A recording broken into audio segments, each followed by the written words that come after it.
Mes chers amis, bonjour. Bienvenue dans ce nouvel épisode de La vie des livres, consacré aujourd'hui à un auteur et un de ses ouvrages les plus illustres. J'ai nommé Marguerite Yourcenar et les Mémoires d'Adrien. En préambule de cette présentation, je souhaiterais revenir sur l'auteur qui nous intéresse aujourd'hui, c'est-à-dire Marguerite Yourcenar, qui nous a quittés en 1987. Marguerite Yourcenar, une femme exceptionnelle par son parcours, sa vie, son œuvre. Née en 1903 à Bruxelles, elle a très vite fait montre d'une passion et de dons assez intéressants pour la littérature, car c'est à l'âge de 19 ans qu'elle entama la rédaction des Mémoires d'Adrien, dont nous allons parler dans quelques instants.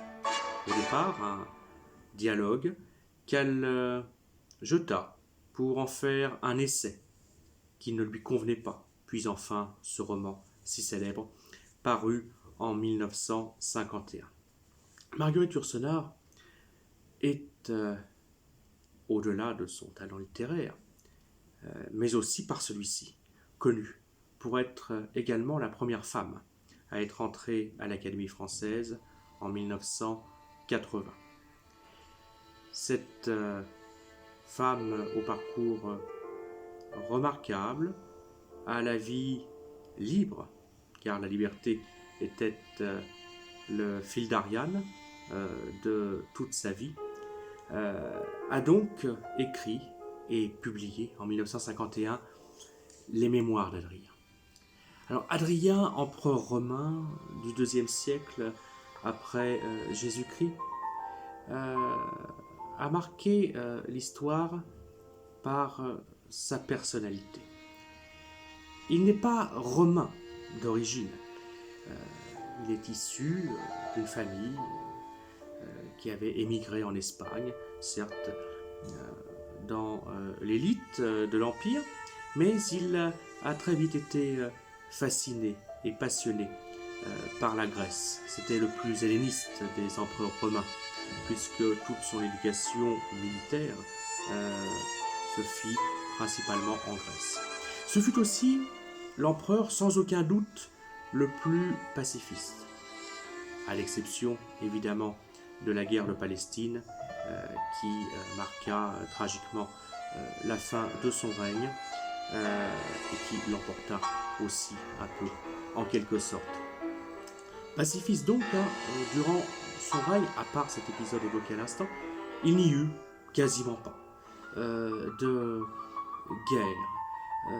Le peuple romain, les Romains en général, l'Empire se portait bien, trop bien, car c'est aussi cela qui déclencha peut-être la fin de l'Empire quelques siècles plus tard, 2 siècles plus tard, en 476, comme tout le monde évidemment s'en rappelle. Ce livre est en quelque sorte un récit autobiographique.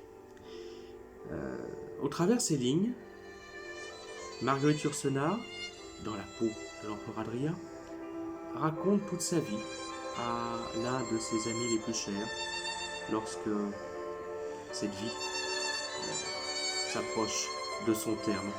À travers une lettre, il donne à son ami cher des leçons philosophiques, des leçons scientifiques, des leçons politiques sur l'avenir et sur les erreurs ainsi que sur les atouts et les handicaps que toute vie d'homme peut constituer.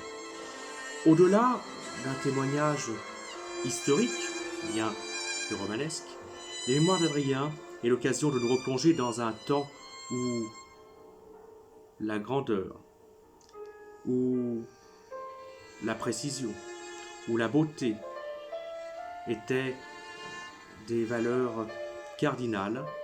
L'écriture de Marguerite Yourcenar souligne évidemment cette beauté, cette esthétique qui aujourd'hui devrait nous inspirer au quotidien.